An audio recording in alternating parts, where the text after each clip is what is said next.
गजर माऊलीचा गजर माऊलीचा धाव घाली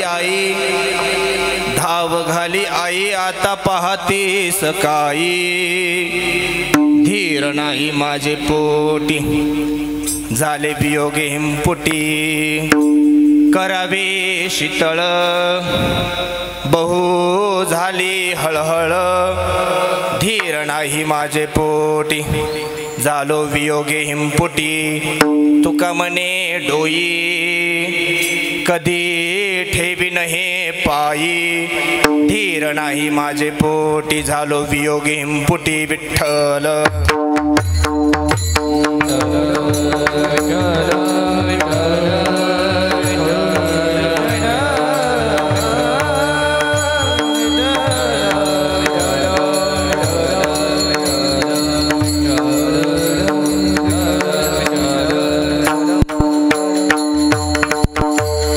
कर्पूर गौरम करुणावतारम संसार सारम भुजगेंद्रहारम सदा वसंत हृदयारविंदे भवं भवामि सहितं नमामि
नमन दुसरे चरण संतांची या त्यांच्या कृपादाने कथेचा विस्तारू बाबाजी सद्गुरु दास तुका आता भिनव वागविलासिनी जे चातुर्यार्थ कला कामिनी ते श्री शारदा विश्वमोहिनी नमिलिमिया मज हृदयी सद्गुरु जेने तारिलो हा संसार पुरु म्हणून विशेष अत्याधरू विवेकवरी प्रभू तुम्ही महेशाची या मूर्ती मी दुबळार्चित असे भक्ती म्हणून बोल जरी गंगावती तरी स्वीकाराल की मस्तक माझा पायावरी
पायावरी या वारकरी संतांची या धाव घाली आई आता पाहती सकाळी धीर नाही माझे पोटी झालो वियोगे हिमपुटी करावे शीतळ बहु झाली हळहळ धीर नाही माझे पोटी झालो वियोगे हिमपुटी तुका मने डोई कधी ठेवीन हे पायी धीर नाही माझे पोटी झालो वियोगे हिमपुटी. प्रस्तुत प्राप्त प्रसंगी प्राप्त स्थळी संकीर्तने सेवेसाठी निवडलेल्या अभंग योगी यांची मावली साधकांचे मायबाप कैवल्य साम्राज्य चक्रवर्ती अलंकापूर निवासी माऊली महावैष्णव ज्ञानोबा यांच्या तदनंतर वारकरी संप्रदायामध्ये जगतमान्य संत संतमान्य संत आणि देवमान्य संत असे एक संत अवताराला आले आणि या वारकरी संप्रदायाचा पाया ज्यांनी कलशापर्यंत नेऊन पोचवला. जगत सामान्य जीवजंतूंना इंद्रायणीच्या तीराप्रमाणे पवित्र आणि पावन ज्यांच्या वाणीनं केलं असे जगद्गुरु तुकोबराज देवाच्या रूपाने आईकडे धाव घेत आहे. विठ्ठल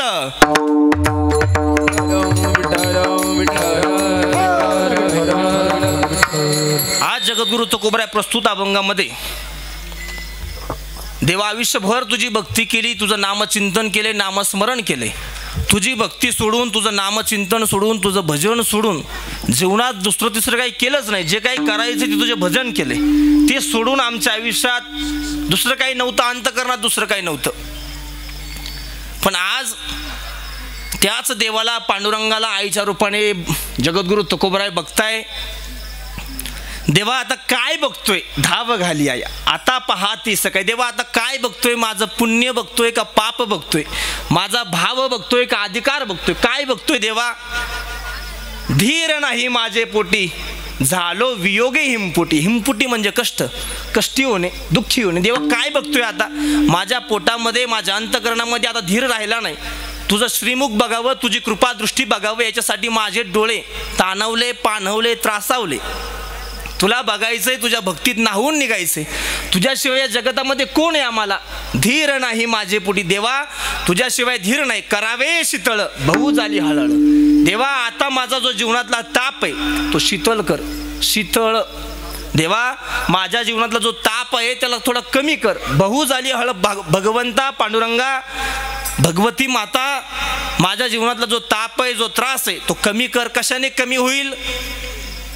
तुका म्हणे डोई कधी ठेवी नाही हे पायी. देवा मला आता असं झालंय की कधी हे माझं मस्तक तुझ्या चरणावरती नतमस्तक करील आणि तुझ्या चरणांचं अलभ्य असं दृष्ट त्याचं दर्शन कधी माझ्या डोळ्यांना होईल, कधी माझ्या मस्तकाला होईल. कारण मस्तक त्याच चरणाशी नतमस्तक होतं की जे चरण उत्तम असतं. इतरत्र मस्तक नतमस्तक होत नाही. जगद्गुरु तुकोबराय सांगताय देवा तुका म्हणे डोई कधी ठेवी नाही हे पायी. आता मला घाई झाली कधी तुझ्या चरणावरती माझं मस्तक टेकवील. कारण धीर नाही माझे पोटी झालो वियोगे हिमपुटी. देवा आता माझ्या अंतःकरणामध्ये धीर राहिला नाही. तुझ्या दर्शनाची आवड, तुझ्या दर्शनाची घाई मला झालीये. त्यामुळे देवा धाव घाली आई आता पाहती सकाळी. जगद्गुरु तुकोबराय या अभंगामधून देवी भगवती मातेकडे आता आशिष सिस्टीम राहू दे, अत्यंत गोड आहे. याच्यात बोटं घालू नका. यांचे सगळ्यांचे आवाज खूप सुंदर येते. कारण हे कॅमेराला असल्यामुळे मी तुम्हाला 4-5 वेळेस सांगितलं ते आवाज डिस्टर्ब होतं, एवढं कट करून टाक. आता माझ्याकडे लक्ष द्या. धीर नाही माझे पोटी झालो वियोगे हिमपुटी. देवा भगवंता पांडुरंगा तुला मी भगवतीच्या रूपाने आईच्या रूपाने बघतोय. कारण माझ्या अंतःकरणामध्ये आता धीर राहिला नाही. तुझं दर्शन, असंच दर्शन, असाच वियोग या गावकऱ्यांना, निमगावकरांना, या सकल समाजाला झाला. गेल्या 17 वर्षापासून देवीचा जो उत्सव आहे, जो नवरात्र उत्सव आहे, जो शारदीय नवरात्र यावर्षी आहे, 10 दिवस उत्सव आहे, बरोबर ना? जो दसरा ह्या वर्षीची नवरात्र 10 दिवसाची, बरोबर ना? अशी जो उत्सव आहे, जो असा सण आहे, असा सण, असा उत्सव भगवंताच्या दरबारामध्ये आपण सगळे येऊन, कारण देवा या जगतामध्ये जगतोय, तुझ्या चरणाजवळ यायचे म्हणूनच जगतोय. प्रत्येकाची आस्था असते की देवाने, भगवंताने, देवीने, भगवतीने आमच्यावरती काहीतरी कृपा दृष्टी करावी आणि आमचाही जीवाचा, जडाचा उद्धार करावा, ही प्रत्येकाची अपेक्षा असते. कोणत्या ना कोणत्या रूपाने आमच्याही जीवनाचं कल्याण झालं पाहिजे या हेतूने सगळे निमगावकर एकत्र येऊन, समस्त ग्रामस्थ निमगावकर भजनी मंडळ असो, सगळी माणसं असो, सगळी तरुण मंडळी आहे, सगळी तरुण मंडळी एकत्र येऊन सगळ्यांनी पुढाकार घेऊन हा जो भगवती मातेच्या चरणाजवळ जो नामयज्ञ, ज्ञानयज्ञ, अन्नदान यज्ञ, हा जो यज्ञ आपण समर्पित करतोय, माझ्याकडे लक्ष द्या, बडबड करू नका. जे ज्ञानदान, अन्नदान, द्रव्यदान, कथादान सगळ्या दानांचं एकत्रित करून जो हरिनाम सप्ताह आयोजित केलाय तो याच 8 तासासाठी आयोजित केलाय की देवाचं भजन, देवाचं चिंतन, देवाचं नामस्मरण, अर्थातच देवीचं भजन, देवीचं चिंतन, देवीचं भगवती मातेचं नामस्मरण आपल्या मुखातून, आपल्या वाणीतून, पवित्र अशा अंतकरणातून समस्त ग्रामस्थांच्या मुखातून व्हावं, त्याच्यासाठी अखंड हरिनाम सप्ताह. विठ्ठल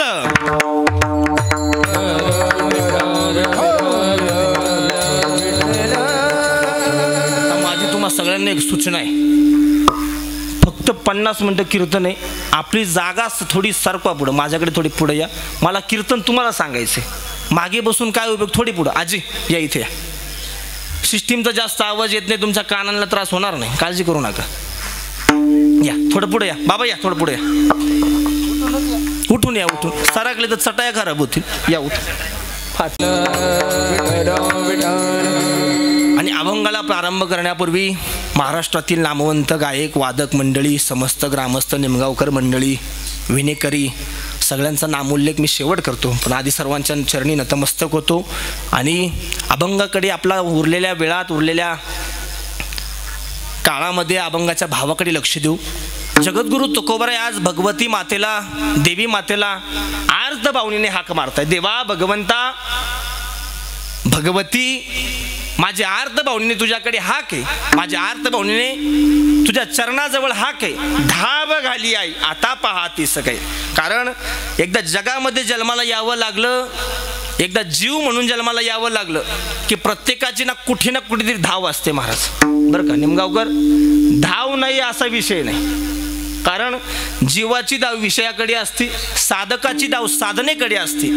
बारकाईने ऐका, मी 4 मुद्दे सांगतो. जीवाची धाव विषयाकडे असते, साधकाची धाव साधनेकडे असते, जिज्ञासूची धाव जाणण्याकडे असते आणि संतांची धाव देवाकडे असते.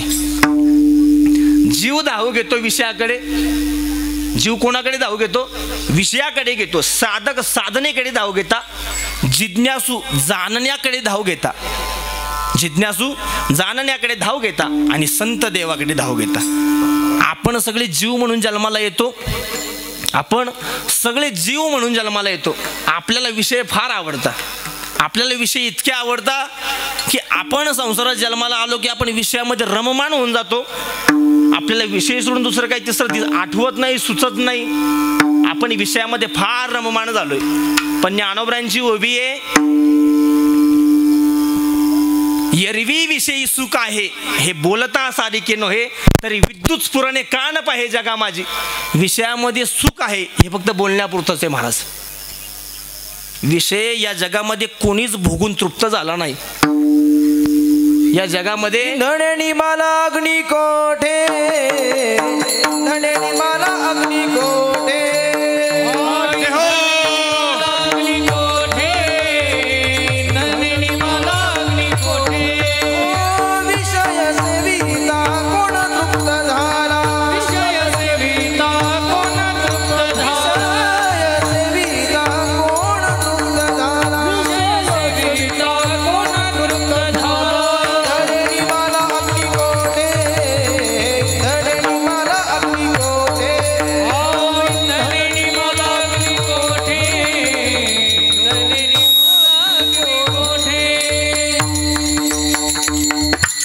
या जगताच्या पाठीवरती किती जरी विषय सेवले तरी तो पूर्ण होत नाही. परी काय करीती मूर्ख न सेविता न सरे.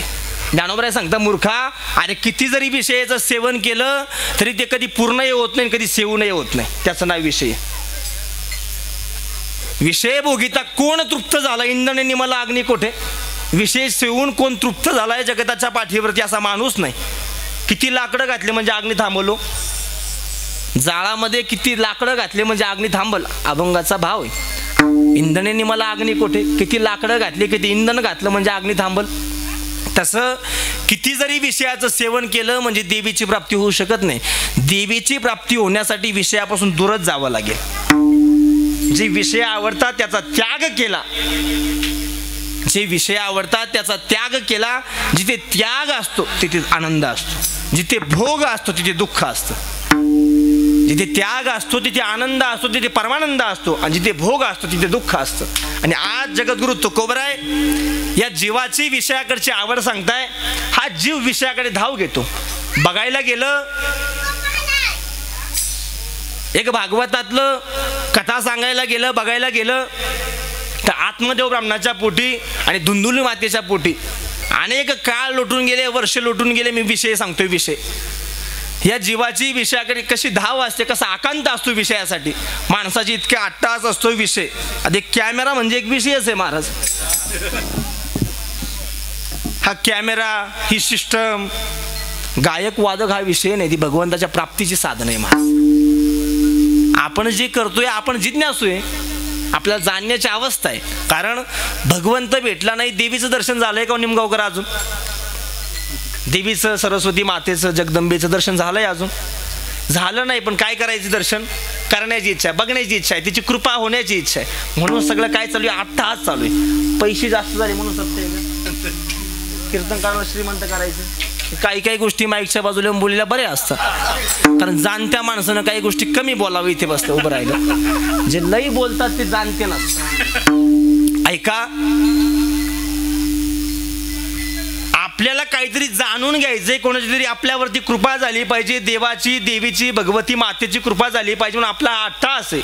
पण ऐका, आयुष्यभर देवाची सेवा केलेला तो आत्मदेव नावाचा ब्राह्मण आयुष्यभर देवाचं भजन केले. देव सोडून दुसरा विषय नव्हता. काही विषय तो त्यांचा झाला नारायण. अशी ज्याची साधना होती, अशी ज्याची अवस्था होती, ती आत्मदेव ब्राह्मण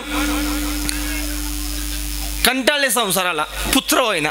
माणसाची संसाराची पूर्णता तेव्हा असते जेव्हा आपल्या दारामध्ये लहान बाळाचा आवाज येतो. संसाराची पूर्णता त्यालाच सांगितली ज्यावेळेस आपलं घरदार धनधान्याने आणि पुत्रपौत्रीने भरतो, तेव्हा तो संसार पूर्ण होतो. शास्त्र सांगतं असं. आपला कधीच पूर्ण होत नाही, कारण आपला आसार आहे, आपला संसार नाही. पण जेव्हा संसार पूर्ण होतो, ज्यावेळेस पुत्राची प्राप्ती होते अथवा कन्येची प्राप्ती होते, त्यावेळेस संसार पूर्ण होतो. ऐका, त्या आत्मदेव ब्राह्मणाच्या पोटी पुत्र जन्माला येणार, पुत्री जन्माला म्हणजे कन्या जन्माला येणार. मन अंतकरण दुखीत झालं, व्याकुळ झालं. आयुष्यभर देवा तुझं भजन केलंय, भगवती माते आयुष्यभर तुझी धाव घेतली, तुझं भजन केलंय. पण आमच्या पोटी सगळं जगाचं दुःख आमच्या पोटाला का आणून बांधलंय? कधी कधी माणसाला प्रश्न पडतो. गावात आमचं एवढं चांगलं कोणी वागत नाही, पण सगळे दुःख आमच्या कर्माला, असं कधी कधी वाटतं माणसाला. ऐका, तसंच त्या आत्मदेव नावाचे ब्राह्मण त्या संसाराला कंटाळले. देवा आयुष्यभर, भगवती माते आयुष्यभर तुझं भजन केलंय, पण माझ्या पोटाला, माझ्या उदराला खेळेल बागडेल असा पुत्र काय माझ्या पत्नीच्या पोटी जन्माला येणार, आमच्या पोटी ते रत्न जन्माला येणार. देवा का आमचा इतका वियोग केलाय तू? का आमचं इतकी हिमपुटी केलंय? का आम्हाला इतकं कष्टी घातलंय तू? इतकं कष्टी तू आम्हाला का घातलंय? त्या संसाराला कंटाळले आणि एक दिवस ठरवलं मला आत्महत्या करायची, मला काही जगायचं नाही. कारण ज्याला आपण मारतो, ज्याला जाळतो, त्याचं नाव शरीर आहे. मी कॅमेरा आहे म्हणून धाडसाने बोलतो. आत्महत्या नसते, शरीर हत्या असते. आत्मा कधी जळत नाही, आत्मा कधी मरत नाही. नैनम छंदंती शस्त्राणी नैनम दहती पावकः न चैनम क्लेदयंती आपण शोषयती मारुतः. जे जाळतं, ज्याला पुरतो, त्याचं नाव शरीर असतं. उपजिते नासे नासिले पुनरपी दिसे घटिका यंत्र जैसे परिभ्रमेगा. जैसे जीर्ण वस्त्र सांडीजे मंग नूतन बेडीजे तैसे देहांतरा ते स्वीकारीजे चैतन्य नाथे. वासांसी जीर्णानि यथा विहाय नभानि गृह्णाति नरोपराणि तथा शरीरानि विहाय जीर्णानि यन्यानि सयांती नवानि दे. याचा शुद्ध मराठीचा अर्थ असा आहे, एकदा अंगावरचं कापड फाटलं की ते फेकून देतो, नवीन परिधान करतो. तसंच हा आत्मा आहे. ज्यावेळेस त्याला वाटतं हे शरीर आता माझ्या साधनेसाठी उपयोगाचं राहिलं नाही, त्यावेळेस तो आत्मा त्या शरीरातून आपला मुक्काम हलवतो, दुसरीकडे जातो आणि ते शरीर थांबतं. मग त्याला आपण जाळतो. तसं त्या आत्मदेव नावाच्या ब्राह्मणाने शरीर हत्या करण्याचं ठरवलं. हे शरीर संपवायचे, शरीर आता ठेवायचे नाही. ज्या शरीरामध्ये देवाने मला जन्म घातला मनुष्य योनीमध्ये, ते शरीर संपवायचे. ते शरीर आता कोणाला दिसता कामा नाही. निमगावकरांना तर अजिबात नाही, अजिबात दिसता कामाने, कोणाला बघायचं नाही, काय नाही. माझ्याकडे लक्ष द्या. आणि मग ऐका, ते मृत्यूच्या दिशेने निघाले. वाटेत एक साधू भेटले, फकीर भेटले, महात्मा भेटले. कारण ज्यांची आपल्या जीवनावरती कृपा होते ते संत असतात, मायबाप असतात, भगवंत असतात. कारण या जगताच्या पाठीवरती संत तेव्हाच कळतात जेव्हा त्यांचे ग्रंथ वाचतो, आणि ज्यावेळेस संत कळतात त्यावेळेस देवाची कृपा होते. कारण एक वाक्य फार गोड आहे, अध्यात्म आणि परमार्थ समजण्यासाठी काय करावं लागतं माहिती का? वाचाल ग्रंथ तर कळतील संत, आणि कळाले संत तर साक्षात कृपा करील भगवंत. याचं नाव अध्यात्म, याचं नाव परमार्थ आहे. अध्यात्म परमार्थ वेगळं काय हो? जोपर्यंत संतांचे ग्रंथ वाचत नाही तोपर्यंत मस्तक जागेवरती येत नाही, आणि जोपर्यंत ग्रंथ वाचत नाही तोपर्यंत संत समजत नाही, जोपर्यंत संत समजत नाही तोपर्यंत भगवंताची कृपा, भगवंत समजणं फार कठीण आहे. आणि मग त्या महात्म्याचं फकीराचं दर्शन झालं. सांगितलं ब्रह्मदेव ब्राह्मणदेव कुठे निघाला? या शरीर संपवायचं, याची हत्या करायची, ठेवायचं नाही. आता फार दुःखीत झालोय, मन हे अंतकरण व्याकुळ झालंय. देवाने जन्म घातलाय, कशासाठी घातला याचं भान राहिलं नाही. आता काय उपयोग झाला जन्माला येऊन, याचं काय मला अट्टाहास राहिला नाही. त्यांनी सांगितलं काय पाहिजे? अहो पुत्र नाही, याच्यापेक्षा दुसरं जीवनामध्ये काय सुख आहे? कारण गेल्या 8 दिवसापूर्वी जो 15वाडा संपला तो पितृपक्ष. कारण पुत्र याच्यासाठी असतात की गेलेल्या आत्म्यांना शांती मिळावं म्हणून ते मोक्षाची कर्म साधने करतात.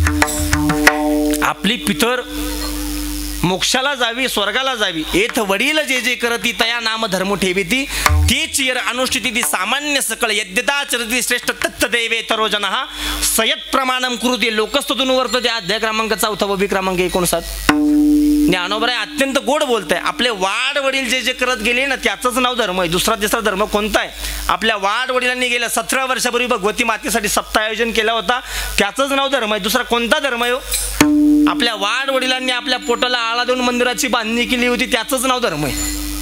धर्म हा बाजारात जाऊन विकत घ्यावा लागत नाही, घोषणा देऊन मिळत नाही. धर्म हा अंतकरणात असावा लागतो, आणि तो अंतकरणात धर्म येतो येथ वडील जे जे करती, तो आपल्या वाड वडिलांकडून येतो महाराज. कारण तुकोबराय सांगतात हा परमार्थ आमच्या एकट्याचा नाही, माझ्या वडिलांची मिरासी देवाती. आमच्या चरण सेवा पांडुरंगा, तुझी चरण सेवा पांडुरंगा,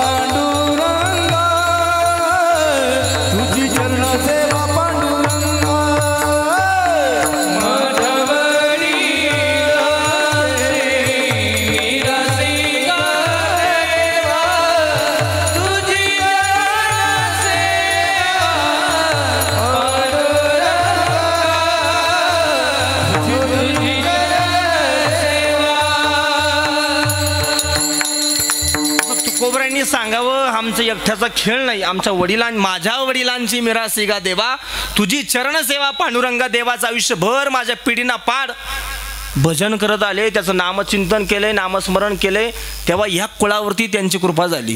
सोपं नाही, सामान्य नाहीये ही गोष्ट. गावात एवढीच मुलं आहे गाव. प्रत्येकाला वाटतं का गळ्यामध्ये टाळ घ्यावा, गळ्यामध्ये कीर्तनामध्ये जाऊन उभं राहावं असं वाटतं का कोणाला? आणि इथे जागा तरुण माणसाचीच आहे, तरुणा भाग्यवंत. इथं जागा तरुणांची. महाराज ज्ञानोबरांनी ज्ञानेश्वरी सांगितलं वय किती होतं? तुकोबराय डोंगरावरती गेली, वय किती होतं? शिवरायांनी स्वराज्याची स्थापना केली, वय किती होतं? तारुण्याचं वय ना महाराज. स्वामी जाऊन पोचले, वय कोणतं होतं? तारुण्याचं वय. आणि मग ऐका, ते आत्मदेव ब्राह्मणाला ते साधू सांगताय, कारण जगाच्या पाठीवरती पुराणांनी सांगितलं 108 शक्तिपीठ आहे, त्यापैकी या महाराष्ट्रात 3.5 शक्तिपीठ आहे. 108 शक्तिपीठांपैकी 3.5 शक्तिपीठ इथं आहे. जगाच्या पाठीवरती कोणाची साधना केल्यानंतर किती दिवसाने कृपा होईल ही जागतं आणि जिवंत उदाहरण म्हणजे सरस्वती मातेचे.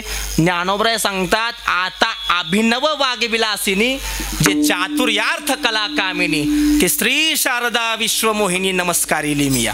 कारण जगताच्या पाठीवरती त्या शारदे मातेसारखी कृपा पटकन कोणाची होत नाही. ज्ञानोबरांनी पहिल्या अध्यायात सांगितलं होतं. तिला वंदन करून, तिचं पूजन करून, तिच्या चरणावरती नतमस्तक ज्ञानेश्वरी बोलायला सुरुवात केली, सांगायला सुरुवात केली. आणि मग ऐका, त्या साधू पुढे अशी व्यथा मांडली, कारण साधूची कृपा होती. त्या साधू पुढे व्यथा मांडली. त्या साधूने सांगितलं, कारण ज्याला उद्याची चिंता नसते त्याला साधू म्हणतात महाराज. एक वाक्य मला आठवलं, सांगून जातो. जिसको कल की फिक्र नहीं उसे फकीर कहते हैं. जिसको कल की फिक्र नाही उसे फकीर कहते हैं. ज्याला उद्याची चिंता नसते त्याला साधू महाराज म्हणतात. ज्याला ना पिढ्यानं पाड चिंता असते त्याला कीर्तनकार महाराज म्हणतात. ज्याला अनेक पिढ्यांची चिंता त्याला, पण ज्याला उद्याची चिंता नाही, उद्या कसा उगवेल त्याच्या भरोशाने उगवेल, त्याचं नाव साधू असतं, त्याचं नाव महात्मा, त्याचं नाव संत असतं. आणि मग ऐका, त्या साधूने एक प्रसाद दिला. तो प्रसाद, तो आशीर्वाद घरी घेऊन आले.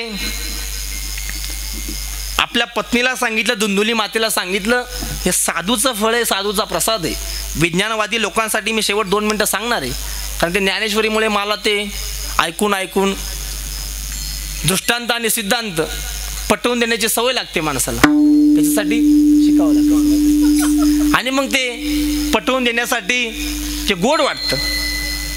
त्या साधूने दिलेलं फळ, ते साधूने दिलेला प्रसाद आपल्या पत्नीकडे, धुंदुली मातेकडे घेऊन आले. त्या पत्नीने विचार केला, इतके दिवस झाले तरी लग्न होऊन इतके दिवस झाले तरी मुलगा झाला नाही, पुत्र झाला नाही. आज कशाने मुलगा होणार आहे, कशाने पुत्र होणार आहे.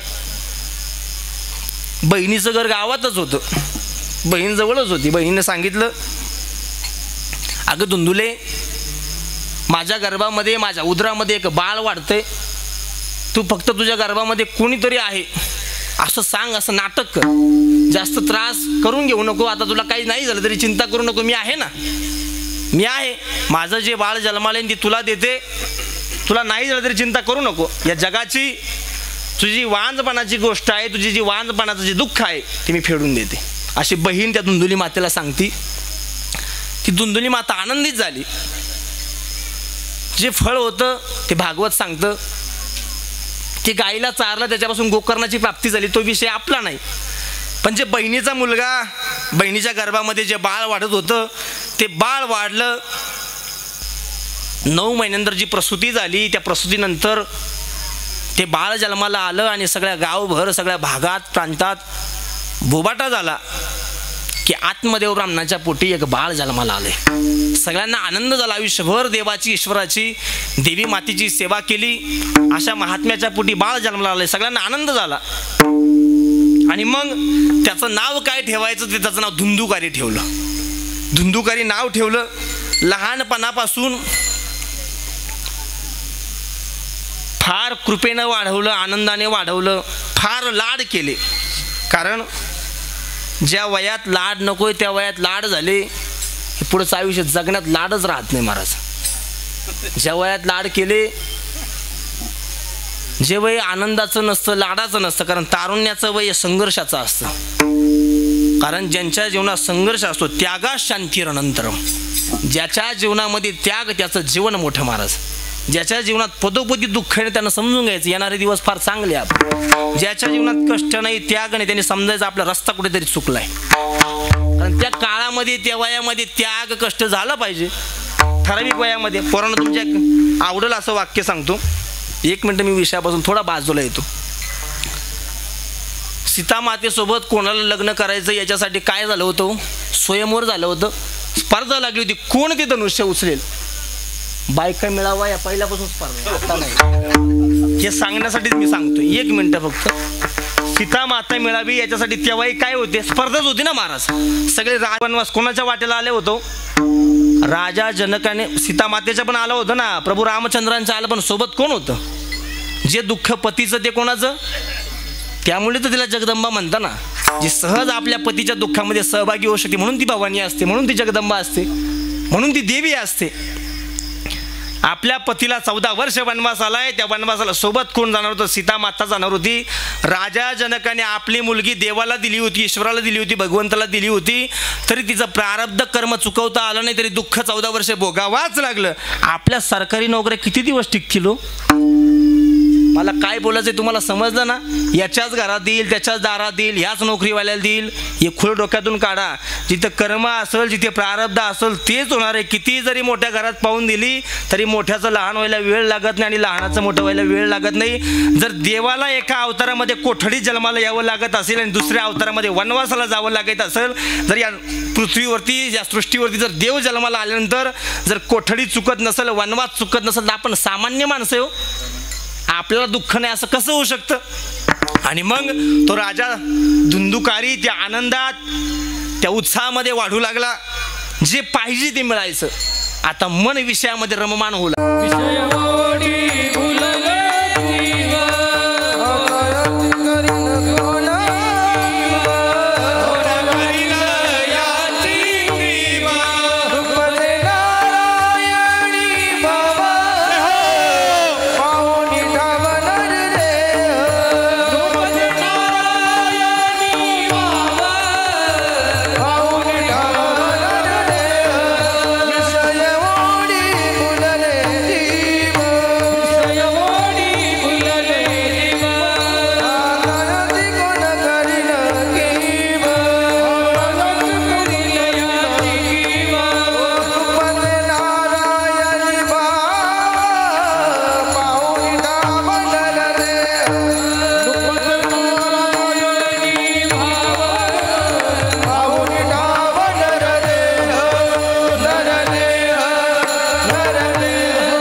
भाषेप्रमाणे नाटाच्या अभंगामध्ये तुकोबराय सांगताय, विषय ओढी बोलले जीव कोण करील त्यांची कीव नुपजी नारायणी भाव.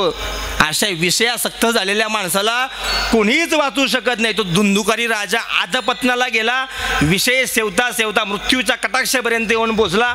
मृत्यूला सामोरं जावं लागलं, पण विषय कधी संपले नाही. जे कधीच संपत नाही त्याचं नाव विषय. आणि हा जीव विषयाच्या धाव घेतो, ती धाव योग्य का अयोग्य हो? जो जीव विषयाची धाव घेतो ती धाव योग्य का अयोग्य? ती धाव अयोग्य. नंतर साधक साधनेकडे धाव घेतो. जीव विषयाकडे धाव घेतो, साधक साधनेकडे धाव घेतो, जिज्ञासू जाणण्याकडे धाव घेतो आणि संत देवाकडे धाव घेता. आणि मग असा हा जीव विषयाकडे धाव घेता घेता त्या जीवाची कोण करील की तो कोबराय बोलताय साधक साधनेकडे धाव घेतो. आपण सगळेजण साधक म्हणून या जगात जन्माला येतो. प्रत्येकाचं साधन भिन्न आहे. भक्ती क्षेत्रामध्ये उतरायचं म्हणजे शरीर चांगलं असावं लागतं. शरीर साधन आहे महाराज. भक्ती क्षेत्रातलं कोणताही व्यवसाय करा, कोणताही धंदा करा, त्याचं साधन शरीर आहे. ज्याचं शरीर उत्तम निरोगी तो माणूस कुठल्याही क्षेत्रात प्रावीण्य मिळवू शकतो. शरीराच्या जोरावरती कोणत्याही क्षेत्रामध्ये जा, काय लागतो? शरीर लागतं. कुठेही जा, कारण भक्ती क्षेत्रामध्ये कोणता जरी व्यवसाय करायचा त्याचं भांडवल लागतं ना. तुकोबराय सांगतात भांडवलाशिवाय जगात काय नाही. ज्याच्या जवळ भांडवल त्याचा धंदा त्याचा व्यवसाय जोरात चालतो. भांडवल लागतं. ते भांडवल संतांचं भजनाचं होतं. कारण साधकाचं भांडवल वेळ पुढे काटा पुढे चाललाय म्हणून थोडं थोडं मी धावतं घेत चाललोय. कारण सगळीकडे उशीर झाला चालू करण्यापासून. कारण पहिला दिवस आहे, मागे पुढे होण्याला काही हरकत नसते, होत असतं. पण जेवणाच्या वेळेवर तुम्ही बरोबर सोडणार आहे. आणि मग असे जगद्गुरु तुकोबराय सांगता त्या साधकाच्या जीवनामध्ये साधनेकडे लक्ष असतं. आणि मुख्य साधन जर काही असेल भक्तीचं तर तुकोबराय नाटाच्या अभंगामध्ये सांगतात, देवा विठ्ठल आमचं सिद्धीचं साधन आहे, ते आमचं जीवन आहे.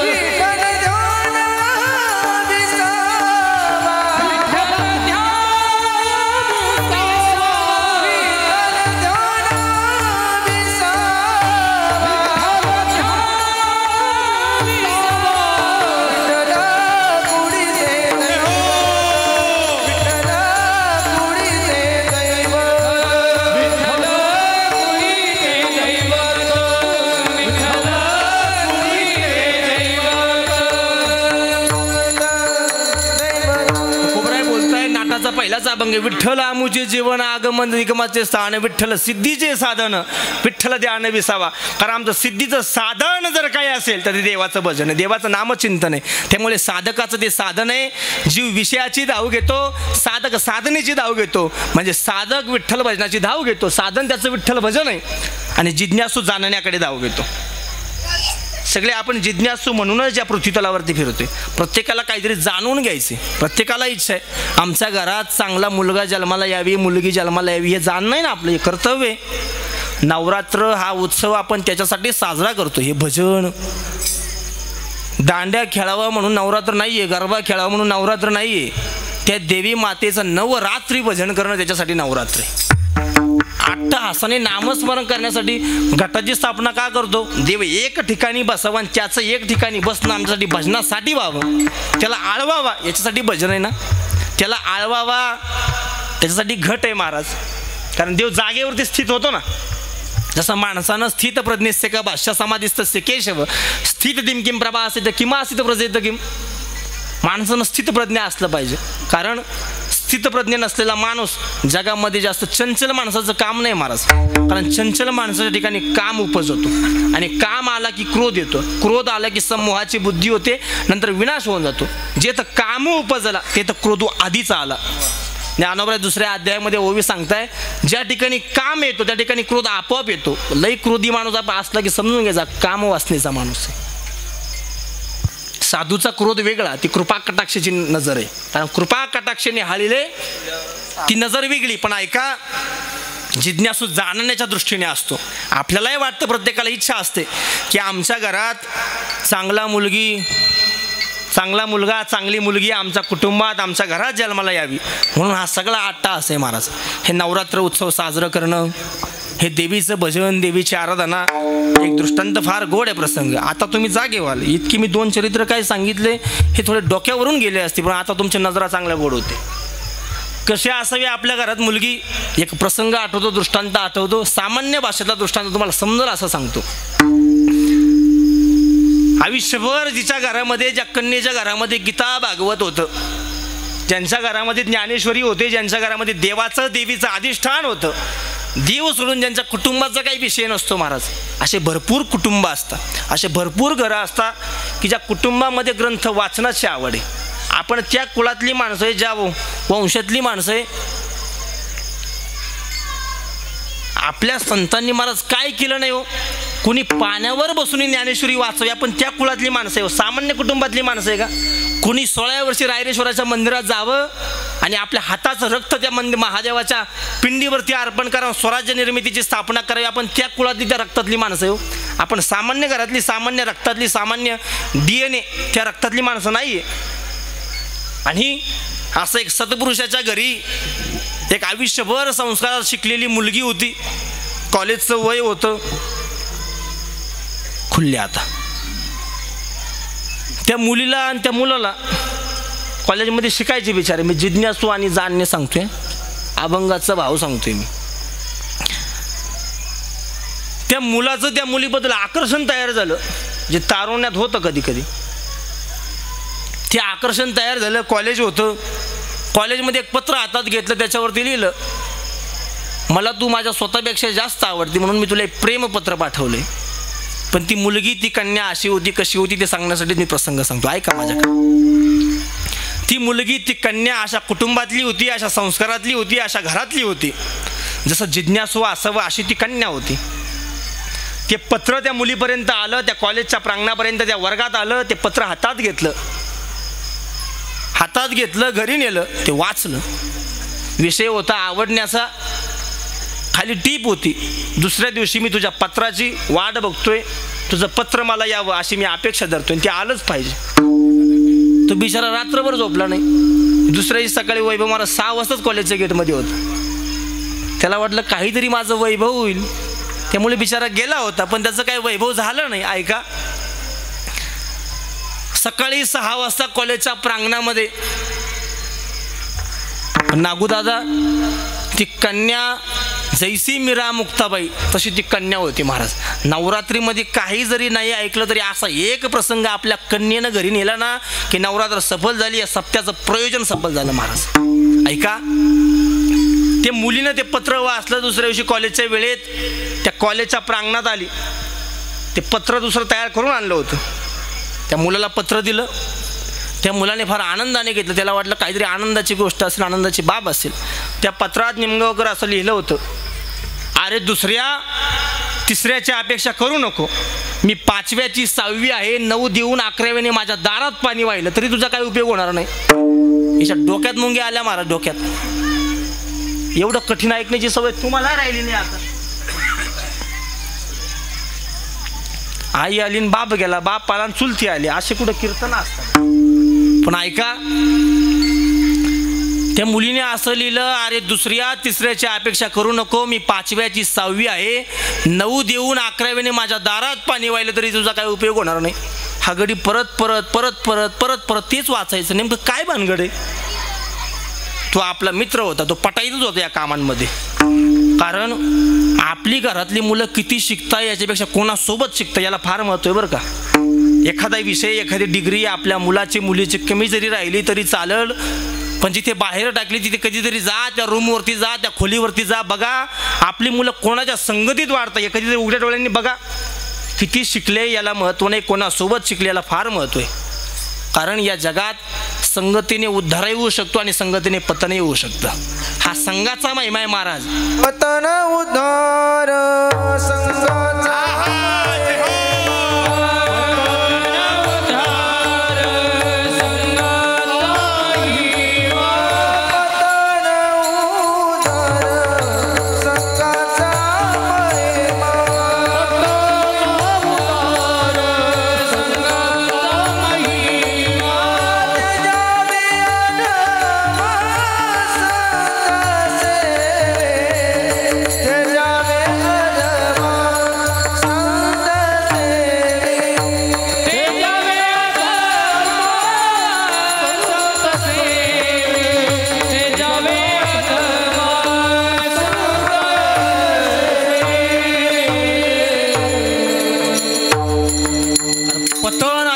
संघाचा महिमा तेजावे संत समगाने संत संघाने ते आपल्याला टाकता येऊ शकतं, तेच येऊ शकतं.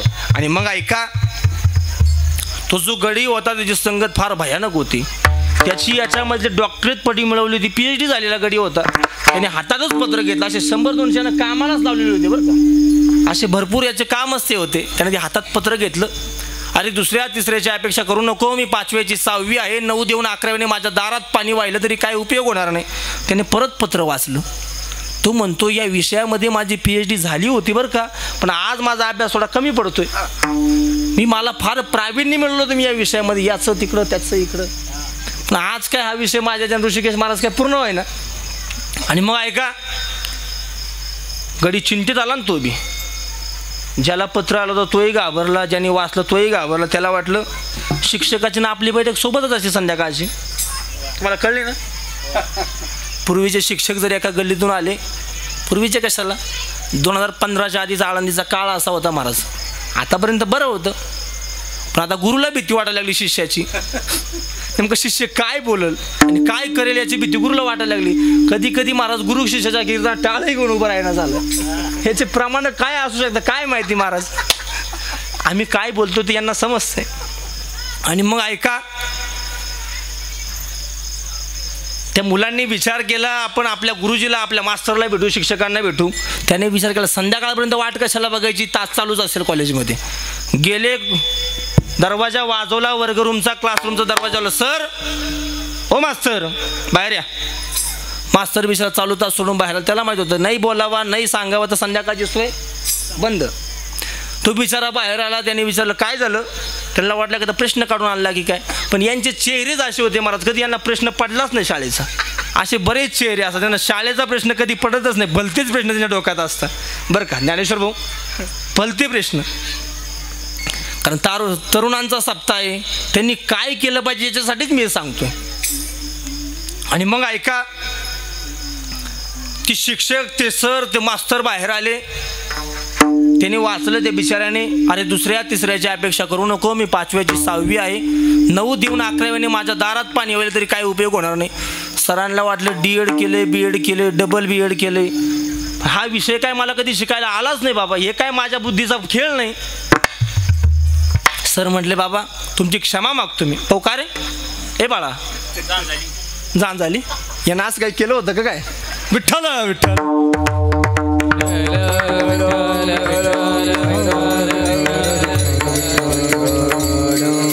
बिचाराचा वैयक्तिक काय अडथळा असेल, पण असं उठू नये कीर्तनामधून. हा विक्षेप हे अपाप असतं, असं उठू नये. त्याचे बिचाराचे काय अडथळा काही त्याचा असेल, जाऊ द्या, माझ्याकडे लक्ष द्या. त्या गुरुजीने वाचलं, त्यांनी विचार केला याचा अर्थ काय मला समजेना, हे काय माझ्या लक्षात येईना. आणि मग त्या गुरुजीने त्या मुलांना, त्या शिक्षकाने सांगितलं बाबा याचा अर्थ मलाच येईना, तर मी तुम्हाला काय सांगणार आहे. त्या मुलांनी विचार केला याचा अर्थ सांगेल कोण हो. त्यांनी धाडस केलं. मयूर महाराज त्यांनी धाडस केलं. त्यांनी विचार केला हा माल जिथून तयार झाला आहे त्या कंपनीकच गेलं पाहिजे आपण डायरेक्ट. आता हे जिथून उत्पादनच झालं आहे हा माल ज्या कंपनीचा आहे त्या कंपनीका आपण धाव घेतली पाहिजे. मग म्हणजे कोणाकडे घेतली पाहिजे? मुलीच्या बापाकडे गेलो पाहिजे आपण. मुलीच्या बापाकडे गेलो पाहिजे आणि विचार केला. विचारलं पाहिजे अहो बाबा, ते काही बाबा म्हणणार नव्हती, मामा म्हणणाऱ्याच्या कॅटेगरीतले होते. त्यांनी धाडस केलं. बिचाऱ्यांना वाटलं आता एवढं पत्र पाठवलं आता नाही काही तर मारतं का वयना, नाही तर पोरगी तरी मिळेल, तोंडीतून एक काहीतरी होईल. कारण सध्या तीच परिस्थिती भेटणार आहे, काळजी करू नका. पण कीर्तनातून उठू नका नाही तर नाही भेटणार. ऐका, मग अशी जी मुलं त्या कुटुंबाकडे त्या घराकडे गेली, त्या बापाकडे गेली आणि विचारलं. हसवणं हा माझा भाग नाही. जो सिद्धांत ऐकायचा तो खरा आता ऐकायचा फार गरजेचं आहे. माझ्याकडे लक्ष दे. ते बारीक मुलं ते नाही कोणाचं ऐकतं, माझं ऐका. आणि मग ते मुलं त्या बापाकडे गेले. मुलीच्या हातात पत्र दिलं. अहो मामा, तुमच्या मुलीवरती मी आकर्षित होऊन असं पत्र पाठवलं. त्या पत्राचं उत्तर मला काहीतरी चांगलं मिळेल या भावनेनं मी पाठवलं. पण ते बिचारीने पत्र पाठवलं पण ते मला काही समजलंच नाही. त्यांनी सांगितलं काय नाही, तुझ्या चेहऱ्यावरून तुझ्या बुद्धीचा मला अंदाज येतोय, तू काळजी करू नको, ते पत्र माझ्याकडे दे. त्या मुलीच्या बापानं ते पत्र घेतलं. पत्र हातात घेतल्यानंतर बापाला आयुष्यभर केलेल्या संस्कारांची जाणीव झाली. वाटलं मी जे काही केलं ते योग्य केलं, मी जे काही केलं ते बरोबर केलं. असं प्रत्येक बापाला आणि प्रत्येक आईला वाटावा की माझ्या कुळात जे मुलं आणि मुली जन्माला आले ते योग्य आले. असं जेव्हाच वाटेल तेव्हा आपण या भगवती मातेच्या धर्ममंडपामध्ये येऊन बसेल. जोपर्यंत आपण इकडे येत नाही तोपर्यंत आपल्या मनाला आपल्या बुद्धीला असे संस्कार असं आवड कधी निर्माणच होणार नाही. आणि मग त्या बापाने ते पत्र हातात घेतलं. हातात घेतल्यानंतर वाचलं. अरे दुसऱ्या तिसऱ्याची अपेक्षा करू नको. हे सगळं वाचायला सुरू झालं. तो बाप हसू लागला आणि सांगितलं या जगात अनेक शास्त्र आहे, या जगात अनेक शास्त्र आहे. कारण 4 वेद 6 शास्त्र 18 6 शास्त्र, त्याच्यात काय उपशास्त्र आणि त्यापैकी एक राशीशास्त्र. कारण भाग आणि उपभाग त्यापैकी एक राशीशास्त्र नावाचं एक प्रकरण आहे. त्या राशीशास्त्रामध्ये एकूण किती राशी हो? 12. हां, किती राशी? 12 राशी. पहिली रास कोणती आहे? मेष रास. दुसरी रास कोणती? वृषभ. त्याचा मराठी अर्थ काय हो? हां, ती मुलगी म्हटली होती अरे बैला, अरे दुसऱ्या तिसऱ्याची अपेक्षा करू नको. अरे बैला, तिसरा रास मिथून आहे. इकडे तिकडे फिरू नको, इकडे तिकडे पाहू नको, मन जागेवरती स्थिर ठेव, इकडे तिकडे भटकू देऊ नको. अरे बैला, तुझं मन एका जागेवरती ठेवते, भटकू देऊ नको. तू 5व्याची 6वी आहे. अरे दुसऱ्या तिसऱ्याची अपेक्षा करू नको. तुझं मन इकडे तिकडे जाऊन माझी अपेक्षा करू नको. मी 5व्याची 6वी आहे. 5वी रास सिंह आहे. कोणती आहे? मी सिंहाची मुलगी आहे. 6वी रास कन्या आहे. अरे दुसऱ्या तिसऱ्याची अपेक्षा करू नको. मी 5व्याची 6वी आहे. मी सिंहाची कन्या आहे. 9 देऊन 11व्याने माझ्या दारात डोक्यावरती जरी पाणी वाहिलं तरी तुझा काय उपयोग होणार नाही. 9वी रास धनु आहे. धनु पैसा संपत्ती सगळं दिलं तरी तुझा काय उपयोग होणार नाही. 11वी रास कुंभ आहे. कुंभ. तू माठाने जरी त्या कुंभाराच्या घरी जो कुंभ तयार होतो त्या माठाने जरी माझ्या दारात पाणी वाहिलं तरी तुझा काय उपयोग होणार नाही. कारण ती शास्त्र जाणणारी मुलगी होती म्हणून इतक्या जाणण्याच्या बुद्धीने, जिज्ञासूच्या बुद्धीने त्या मुलाला प्रत्युत्तर केलं. हा झाला जिज्ञासू. एक होता विषयाच्या आवडीचा, दुसरा होता साधनेच्या आवडीचा, तिसरा होता जिज्ञासूच्या आवडीचा. ती कन्या जी होती ती जिज्ञासूच्या आवडीची होती. आणि आज जगद्गुरु तुकोबराच्या भावाचे आहे, जे अंतकरणाचे आहेत, तुकोबराय साधू संतांच्या अंतकरणाचे आहेत. त्यांची धाव दुसरी कशाकडेच नसते. त्यांची धाव फक्त देवाच्या दृष्टीकडे असते. त्यांची धाव देवाची कृपा व्हावी आमच्या आयुष्यामध्ये अशी धाव संतांची असते. जगद्गुरु तुकोबराय सांगतात देवा भगवती माते, जे तुझं रूप पांडुरंगाच्या रूपात आहे तेच तुझं रूप आईच्या रूपात आहे. कारण पांडुरंगा ज्या तत्वाने जनाबाई महाराज सांगताय तू कधी विठाबाई होतो तर कधी विठाई होते, कधी पांडुरंग होतो. काकड्याच्या अभंगामध्ये पहिल्याच मालिकेमध्ये ती म्हणते अरे बाबा ये आता तरी रंगा येईव ये, रंगा येईव रंगा येईव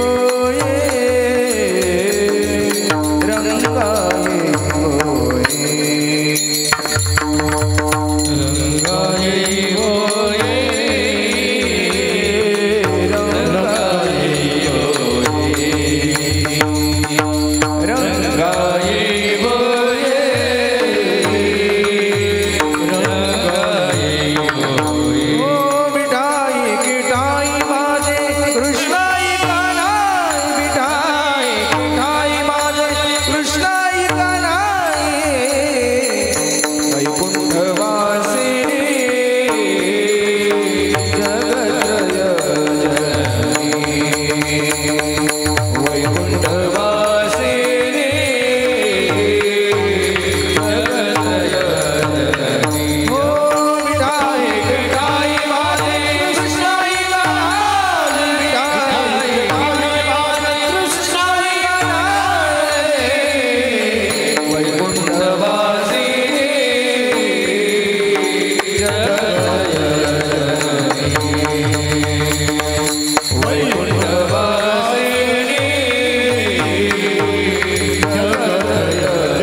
विठाईच्या रूपाने किठाईच्या रूपाने रंगा येईयो, तेव्हा त्या भगवंता त्या रूपाने येईयो. किंवा जनाबाई महाराज सांगता, ये ग विठाबाई माझे पंढरीची आई, भीमा आणि चंद्रभागा तुझ्या चरणाच्या गंगा, किंवा चरणाची गंगा. देवा भगवंता विठाबाईच्या रूपाने तसेच तुकोबराय आजच्या अभंगाकडे त्या भगवती मातेकडे धाव घेत आहे. देवा काही नको, कोणत्या तरी रूपाने मला दर्शन दे. आता काय बघतोय माझ्याकडे तुकोबराय सांगताय. देवा जर यायचंच असेल तर लवकर ये, या अभंगाचं प्रथम चरण आहे. धाव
देवाला बोलवलं. भगवती माते नागनाथ दादा आल्याशिवाय राहणार नाही बरं.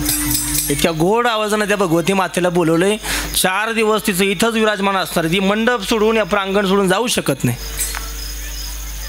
आणि मग असे जगद्गुरु तुकोबराय त्या भगवती मातेला म्हणते, देवा भगवती माते धाव घाली आई आता पाहतीस काय. आता काय बघते, धाव घाल. अशा वियोगाने संत देवाकडे धाव घेता. त्या वियोगाने जगद्गुरु तुकोबराय त्या भगवती मातेकडे, त्या आदिशक्तीकडे, त्या जगदंबाकडे, त्या भवानी मातेकडे आज धाव घेताय. दुसरं तिसरं काही देऊच नको, कारण दुसरं तिसरं द्यायला आता माझ्याकडे काही ते थांबण्यासाठी आता माझं मन थांबत नाही. कारण माझ्या मनाला तुझ्या वियोगाचा फार कष्ट झाले, फार त्रास झालाय. तुझ्याशिवाय माझं मन एक कण बरंही, एक क्षण बरंही राहू शकत नाही. कारण आपलं मन तिथे असतं, कारण आपलं मन तिथेच रममान होतं. आपलं मन तिथेच रममान होतं किंवा तिथेच रममान व्हायला पाहिजे जिथे आयुष्यभर सुख असतं. आणि ती सुख देवाच्या भगवती मातेच्या चरणाशिवाय, देवाच्या चरणाशिवाय कुठेच नाही महाराज. कारण त्यांच्या भजनाशिवाय, त्या नामाशिवाय, त्या नामचिंतनाशिवाय, नामस्मरणाशिवाय या जगताच्या पाठीवरती सुख कुठे हो. कारण या जगात जर सुखाचा विषय आलं, जर सुखाचं नाव आलं, तर त्या सुखाचा नावाचा विषय म्हणजे देवाचं भजन, देवाचं भगवंताचं भजन आहे. कारण या जगामध्ये अनेक सुख आहे, पण त्या सुखापेक्षा अंतिम सुख जर काय असेल तर त्या अंतिम सुखाचं नाव म्हणजे देवाचं भजन. आणि मग तुकोबराय सांगताय, देवा आता धाव घाल. कारण तुझ्याशिवाय या जगताच्या पाठीवरती कोण आहे. कारण प्रत्येक मानवाला वाटतं, प्रत्येक मनुष्याला वाटतं, प्रत्येक योनीला वाटतं की कुठेतरी आनंद झाला पाहिजे. तुम्ही झोपले का, जाग करतो तुम्ही ऐका.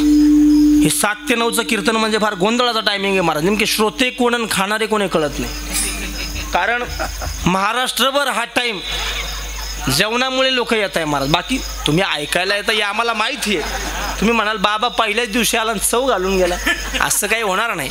तसा मी मूळचा फार विनोदी, पण कीर्तनात मी विनोद करत नाही. कारण इथे जाग उभं राहिल्यानंतर आपण ज्या महात्म्यांकडे शिकलोय त्या आचरणाने जी जागा आहे, तर तुम्ही गप नाही राहायची एवढी विनोद करतो माहिती मी. पण ऐका, त्या जागेवरती आपण असतो. हा मूळचा टायमिंग बरोबर काटा 9पर्यंत गेला. तुम्हाला वाटलं आता काटा गेलाय बाबाने थांबून घ्यावा, कारण 9चा टायमिंग म्हणजे कसं साऱ्या गावाचं मागून यायचं जेवून जायचं असा टायमिंग 7 ते 9. मी असंच एका कीर्तनाला गेलो होतो, विजुदा नागनाथ महाराज बरं का, वैभव महाराज. 7 ते 9 कीर्तन बिचाऱ्या महिलांना फार घाई असते. नाही कीर्तन तर किमान भोजन, नाही भजन तर भोजनाची तरी प्राप्ती होईल. कारण पोटाची चिंता मिटवण्यासाठी सगळं जगाचा अट्टहास चालू आहे. काय चालू आहे बाकी दुसरं? सगळे कशासाठी धावताय पळताय? आपण सगळेजण ज्याच्यासाठी पळतो त्याचं नाव पोट आहे. हा ते मोठं नाही आपलं, पण आपली इच्छा मोठं झाली तो भाग सोडून द्या. आणि त्या पोटासाठी धावणारी माणसं, पळणारे माणसं. 7 ते 9 कीर्तन पहिलाच वर्ष होतं बरं का. ऋषी महाराज पहिल्याच वर्ष 7 ते 9ची वेळ. आणि माणसांना वाटलं काय करायचं, तर कीर्तनानंतर काय ठेवायचं? भोजन ठेवायचं. आता त्या बिचाऱ्या बाईचा आणि कीर्तनाचा काही काडीचा संबंध नव्हता त्या आईचा. तिने विचार केला नाही कीर्तन तर किमान पंगत झाली पाहिजे. काय झालं पाहिजे? पंगत किरण काय झालं पाहिजे? किमान नाही कीर्तन तर जेवण तरी झालं पाहिजे, किमान जेवण झालं पाहिजे. या निमित्ताने तिने सांगितलं अहो ऐका, जगदंबेच्या रूपापुढे देवांचा कुठे आवाज असतो महाराज? गेले 9 दिवस माणसं पण गप्पच आहे ना, गार आहे असे. ती बिचारी 9 दिवसच ठेवते, आपण वर्षभर, आपण म्हणजे तुम्ही, आम्ही कुठं? आणि मग ऐका 7 ते 9चा टायमिंग, ती वेळ. बरोबर 8:45 वाजता ती माता माऊली आपल्या पतीला घेऊन त्या मंडपाकडे आली. त्या मंडपाकडे आल्यानंतर धीर नाही माझे पोटी, झालो वियोगे हिमपुटी. देवा आता धीर राहिला नाही, पटकन वाढ आता. बरोबर तिकडे कीर्तनकार आहे माझ्यासारखा गडी, वेळेतला गडी होता, काटानं वरती गेला होता, त्यालाही वाटत होता फेटा काढायची वेळ झाली. माणसानं वेळ जपली का त्याच्यावर कधी वेळ येत नाही. आयुष्याचं एक सूत्र आहे, ज्याला मोठं व्हायचं नाही त्यानं काय वेळेच्या बंधनात राहायला शिकलं पाहिजे. माझ्या कविना 15 मिनटं लेट आलाय, त्यामुळे मी 15 मिनटं थोडे घेणार आहे, तो माझा भाग आहे. कारण पहिला दिवस आहे, मागे पुढे होणार आहे. आपला बिचारा शूटिंगवालाच गेला होता फिरायला, माझ्याकडून कोणाला सुट्टी नसते. आणि मग ऐका, ती बिचारी माता माऊली दोघेकडे कीर्तनाच्या मंडपाकडे आली. 8:45 वाजता आले, कीर्तन झालं आणि पहिल्याच पंक्तीला जेवले आणि घराकडे गेले. आता मळ्या तळ्यातली माणसं येताना पार पोर्चमधली त्या बाहेरच्या वट्यावरची लाईट बंद करूनच येतात घराला, कुलूप बिलूप. या बाईचं आणि कुलपाचं गेल्या 4 वर्षापासून संबंधच आला नव्हता. कारण संसारामध्ये इतके रममान झाले होते, धीर नाही माझे पोटी, संसार सोडून माझ्या पोटाला धीरच नाही, अशी त्या बाईची उपमा झाली होती संसारासाठी. संसार हाच माझा धीर, बाकी दुसरा काही धीर नाही. 4 वर्षापासून घराचा त्या कडीचा आणि कुलपाचा कधी संबंध आला नव्हता, आज संबंध आला होता. जेवण खावण केलं, घरी गेले. घरी जाता क्षणी बघता तर सगळा अंधारच होता, कारण ती येतानाच अंधार करून आली. कुठं लाईट ठेवली नाही, कुठे काय नाही, फुकट काय, मग लाईट बीट तरी कशाला. बिचारे मंडपाकडे आले, जेवले खावले घरी गेले. त्या बाबाकडे मोबाईल होता, त्याने टॉर्च चालू केली. या मातेनं त्या कुलपामध्ये चावी टाकली, इकून फिरव तिकून फिरव, इकून फिरव तिकून फिरव. कुलूप काय उघडे ना महाराज, 5 मिनटं गेले पण कुलूप उघडे ना. आता कीर्तनात 5 मिनटं जायला काही वेळ लागत नाही सांगण्यासाठी. 5चा काटा 7 वरती आला, 7चा काटा रातभर तुम्ही काटा पलवीत राहा, मी सांगत राहतो. 9 पर्यंत काटा गेला, 11 पर्यंत काटा गेला. याने हळूच आवाज दिला, अगं ऐक ना, ती चावी एकदा माझ्याकडे दे, हा मोबाईल तुझ्याकडे घे, कुलूप उघडून देतो. त्या मातेनं सांगितलं, एवढं जर तुम्हाला कळत असतं, एवढी जर अक्कल असती तर चावी माझ्याकडे ठेवली कशाला असती? आपल्या बऱ्याच चाव्या कोणाकडे हो? आपल्याला कळत नाही म्हणून का कशामुळे? कळत नाही बाबा, कळतं ना, मग चाव्या नाही ना पण आपल्याकडे. बरोबर आहे बघा, किती वाजले? वाजले किती मागे बघा फक्त एकदा. याचं नाव कीर्तनकार असतो, विठ्ठल.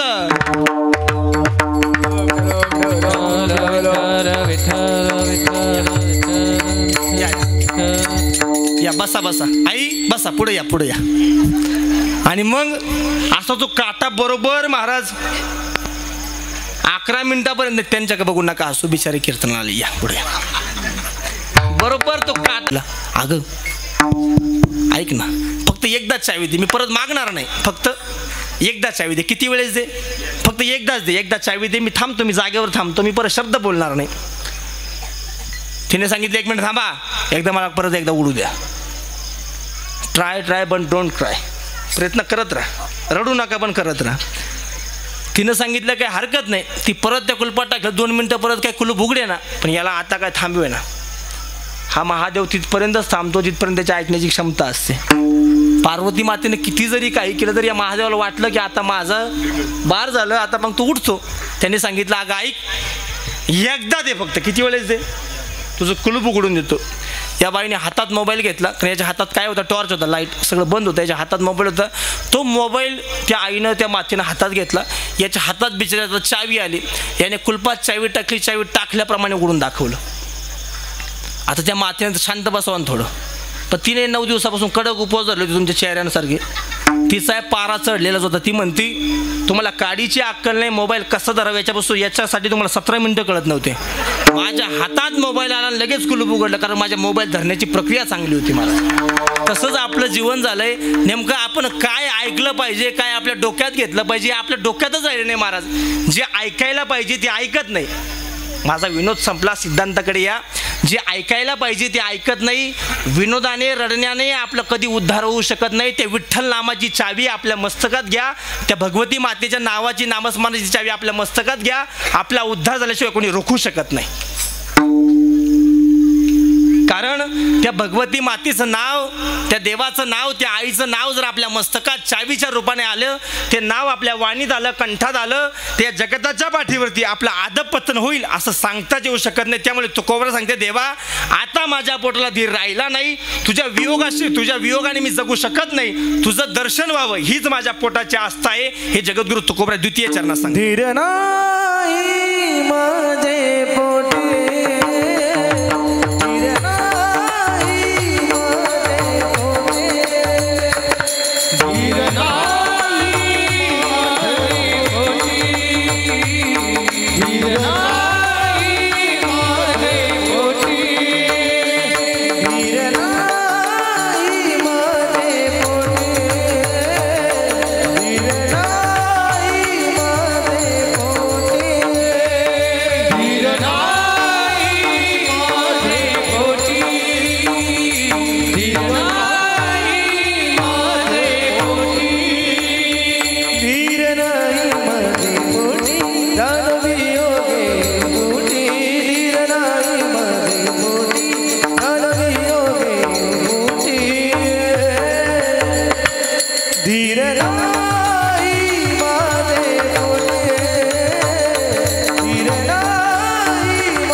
सांगते, देवा तुझ्या दर्शनाशिवाय, भगवती माते तुझ्या दर्शनाशिवाय माझ्या अंतःकरणामध्ये धीर राहू शकत नाही.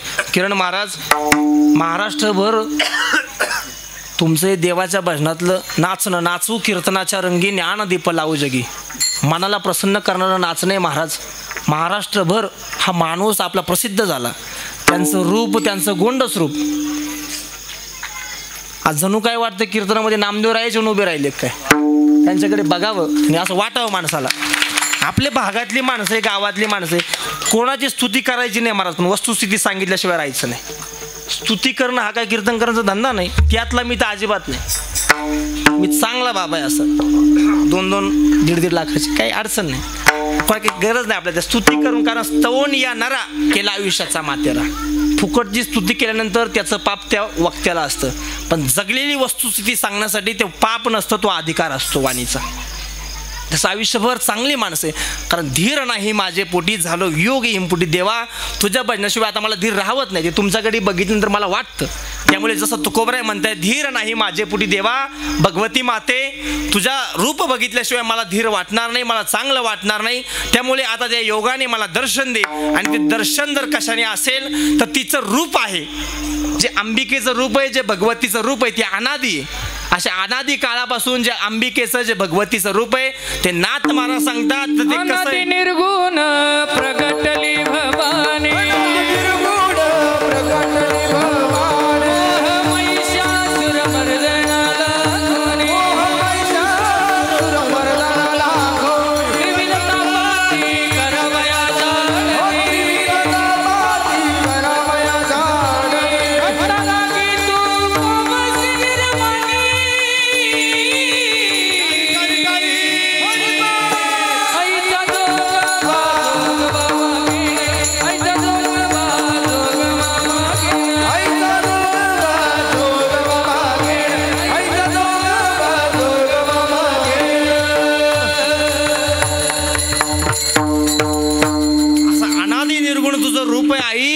त्या रूपाचा त्या नावाचा मी जोगवा मागेल. नाथ महाराज सांगताय अनादि निर्गुण प्रगटली भवानी मोह महिषासुर मर्दना लागुनी देवी भगवती माते असं तुझं रूप. त्या रूपापासून मला वंचित ठेवू नको, त्या रूपापासून मला लांब ठेवू नको. अशा रूपाचं मला दर्शन दे. येत्या पुढील 3 दिवसात हेच ऐकायचं म्हणून मी छोटासा तुकडा घेतला फक्त. कारण आज पहिल्या दिवशी आज फक्त पात्र वाढून जायचं. सारं मीच सांगितलं, पुढच्यांनी सांगायचं काय? इथे बिचाऱ्या पुरी आहे काय, त्यामुळे थोडं मापात. अनादि निर्गुण प्रगटली भवानी भाऊ एवढं कट करून टाक. मोह महिषासुर मर्दना लागुनी अशा रूपाने अशा तत्वाने अशा अवस्थेने जगद्गुरु तुकोबराय त्या देवीची त्या भगवती मातेची आराधना करतायत. तुकोबराय सांगतात करावे शीतळ बहु झाली हळहळ माझा अंतकरण माझा ताप शीतळ कर देवा. आणि सगळं करण्यासाठी देवा जर काही लागत असेल तर तुझं भजन आमच्याकडून आयुष्यभर घडू दे. जसं भजन आता आपल्याला करायचं असं भजन देवा आमच्याकडून आयुष्यभर करू दे. त्या विठोबाचं आणि त्या रुखमाईचं भजन केल्याशिवाय जगात कुणी राहू नये. कारण ते जगणं आणि मरणं ते भजन आपल्याला दूर करू शकतं. त्या भजनामध्ये इतकी ताकद आहे, किती ताकद आहे ते आता समजून. विठोबा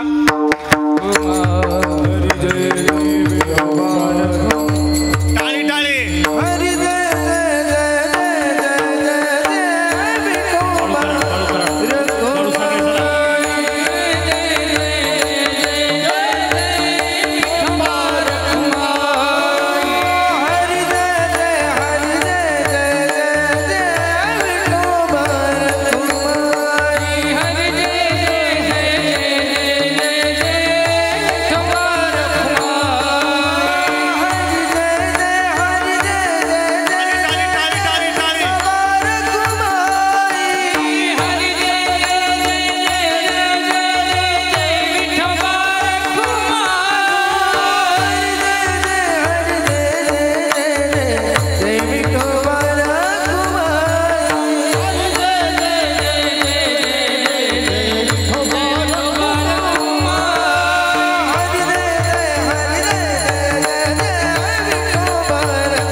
त्या आस्थेने जगद्गुरु तुकोबराय आजच्या प्रथम दिवशी जे आपल्याला देवी मातेच्या चरणावरती जे पुष्प जे निरूपण जे सादर करण्याची सेवा करण्याचा जो योग लाभला.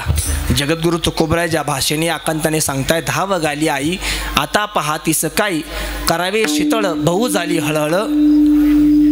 द्वितीय चरण धीर नाही माझे पोटी झालो वियोग हिमपुटी करावे शीतळ बहु झाली हळहळ तुका म्हणे डोई कधी ठेवी न हे पायी. तुकोबराय सांगताय देवा मला असं झालंय की कधी माझं मस्तक तुझ्या चरणावरती नतमस्तक होईल. कारण या जगामध्ये त्याच चरणाला किंमत असते की जे चरण आचरणयुक्त जगलेलं असतं. कारण या जगात तीच माणसं मोठी असतात. कारण टोपी बनाई खादी की पहनने वाले हजार. एक शेर आहे टोपी बनाई खादी की पहनने वाले हजार टोपी बिचारी क्या करे जिसके पेट में काला बाजार. कपडे किती चांगले घातले म्हणून माणूस सुंदर दिसतो असा भाग नाही. डोक्यावरती टोपी किती चांगली घातली खादीची घातली म्हणून माणसाचं डोकं मस्तक शोभून दिसेल असं नाही. मस्तक तेव्हा शोभून दिसतं की जिथे ते मस्तक देवाच्या चरणावरती भगवती मातेच्या चरणावरती नतमस्तक होतं त्यावेळेस ते मस्तक शोभून दिसतं महाराज. आणि मग ते तुकोबराय सांगताय मोकळ्या मनाने वाजवा काही नाही. लाजू नका लाजू नका.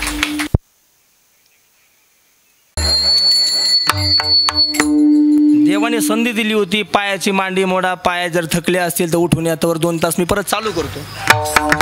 तुम्ही चहा पिऊन या तोपर्यंत मी इथंच आहे. माणसं बॅटर लावून याच्यासाठी बघता की कीर्तनकर आहे का पळाला. अरे तो पळल कसा घेतल्याशिवाय येते का काय तुम्ही. नामस्मरण घेतल्याशिवाय पळेल कसा. मी हेच सांगतोय. तुम्ही माझे वाक्य थोडे बारकाईने ऐका. नामस्मरण करून घेतल्याशिवाय तो पळणार नाही ना. हे माझा बोलण्याचा उद्देश होता. तसे जगद्गुरु तुकोबराय सांगताय आजच्या दिवशी आजच्या उद्देशाने विजय महाराज चिंतामण महाराज येत आहे का बरं.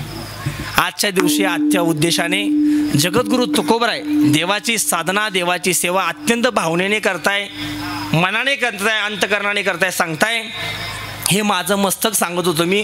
मस्तक तिथेच नसतं, मस्तक होतं की जिथे आचरण चांगलं असतं.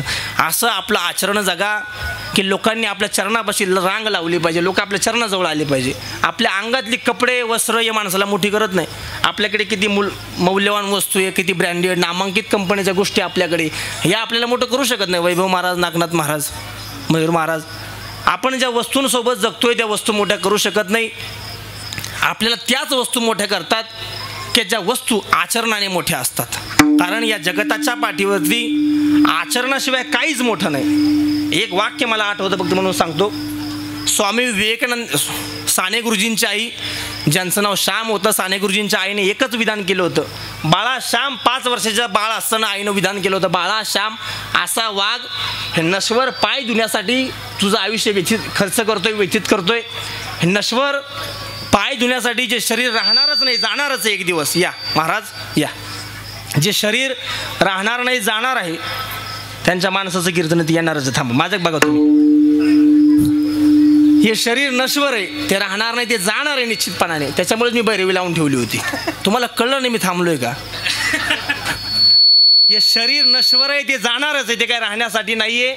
पण ऐका, असं शरीर जाणारं जरी असलं, विठ्ठल विठ्ठल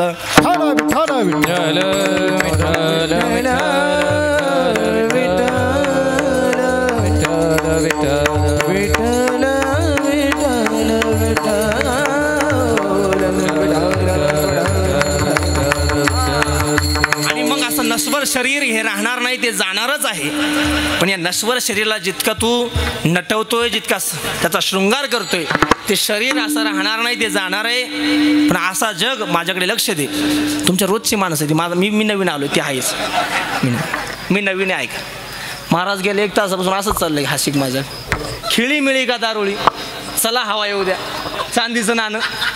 तुम्ही आले म्हणून मी मोकळा झालो थोडा बोलण्यासाठी. आणि मग ऐका, त्या आईने त्या श्यामला सांगितलं, बाळा असं जग, असं आचरण ठेव. हे नश्वर शरीर नटवण्यामागे काय जातो? हे शरीर नटवण्यासाठी वेळ वाया घालू नको. तुझं जीवन घडवण्यासाठी वेळ वाया घाल. तुझं आचरण सुधरल असं जग. एक दिवस तुझ्या चरणाजवळ लोकांची रांग लागेल. जे जग म्हणायचं त्या मुक्ताबाई आई साहेबांना की यांचं तोंड, यांचे चेहरे बघितले की आळंदीकर म्हणायचे आम्हाला पाप होते. ज्ञानोबराय, सोपान काका, मुक्ताबाई आणि निवृत्तीनाथ दादा, तुमच्यासाठी मला विषय लांबवावा लागला. अशा मुक्ताबाईंचं तोंड बघितलं तरी आळंदीकर म्हणायचे, ब्राह्मण म्हणायचे. अशा मुक्ताबाईचं तोंड बघितलं की पाप आडवे येते. आज त्याच आईसाहेब मुक्ताबाईंची कृपा व्हावी म्हणून नवरात्रामध्ये सप्ताह चालू आहे महाराज. दुसरं काय हो? आज त्याच आईसाहेब मुक्ताबाईंची कृपा व्हावी म्हणून नवरात्रामध्ये सप्ताह चालू आहे. तसेच जगद्गुरु तुकोबरे आजच्या दिवशी सांगताय, देवा देवी माते तुझं आचरण इतकं उत्तम आहे, त्यामुळे आम्ही तुझ्या चरणाजवळ धाव घेतोय. आणि नुसती धाव घेत नाही की माझं हे मस्तक, तू का म्हणे डोई, माझं हे मस्तक तुझ्या चरणाजवळ कधी ठेवील याची मला घाई झाली. अभंगाच्या शेवटच्या चरणात जगद्गुरु तुका मन डोई, तुका मन डोई, तुका मन डोई, तुका मन डोई, तुका मन डोई, तुका मन डोई, तुका मन डोई, तुका मन डोई.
आई आता पाहती सकाळी, धीर नाही माझे पोटी, झालो वियोगे हिमपुटी.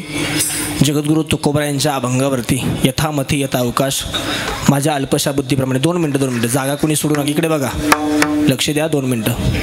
यथामथी यथा अवकाश माझ्या अल्पशा बुद्धीप्रमाणे, आई भगवती समोर, देवी मातेसमोर, गुरुवर्य गाथामूर्ती आदरणीय बाबांकडे अध्ययन करून, राऊत बाबांकडे जे अध्ययन करून, ज्या नजरेनं, ज्या आशीर्वादाने, ज्या कृपेने तुमच्यासमोर मांडलं, हे गुरुवर्यांचं असून माझं काही नाही, हे बाबांचं आहे. कारण कृपा कटाक्षाने हालिले, त्या नजरेनं बघून प्रभू तुम्ही महेशाची अमूर्ती, मी दुबळा अर्चित से भक्ती, म्हणून बोल जरी गंगावती तरी स्वीकारा लगी. तुम्ही सगळे महेश स्वरूप असे भक्त, तुमच्यासमोर काय बोलावे, एखाद्या पामरानं येऊन आपल्या पदरात घ्यावं, एखादा शब्द चुकला असेल, जड वाटला असेल, तुमच्या जवळ ठेवा, पुढल्या वर्षी आलो की घेऊन जाईल. जे काही योग्य असेल ते भगवती मातेचं, गुरुवर्यांचं आहे. या कीर्तनामुळे, या कीर्तनासाठी ज्यांच्यामुळे मी उपस्थित झालो, ह्या गावामध्ये माझा जो संबंध आहे, माझे सगळे नातेवाईक, सगळं गावच पाहुण्याचं म्हणलं तरी काही हरकत नाही. आता गायकापासून तर वादकापर्यंत सगळेच नातेवाईक म्हणावं लागतील ना. असं सगळ्यांमुळेच आदरणीय आमचा किरण असेल, राहुल असेल, आमचे दाजी असतील, बाळासाहेब सांगळे, त्याचप्रमाणे या सप्ताह कमिटीतली सगळी तरुण मंडळी, ज्ञानेश्वर असेल, प्रतीक असेल, ही सगळी मुलं, त्याचबरोबरीने तरुण मुलं करतं, याच्यात विशेष गोष्ट आहे महाराज. कारण तरुण माणसांनी इकडे आलं पाहिजे.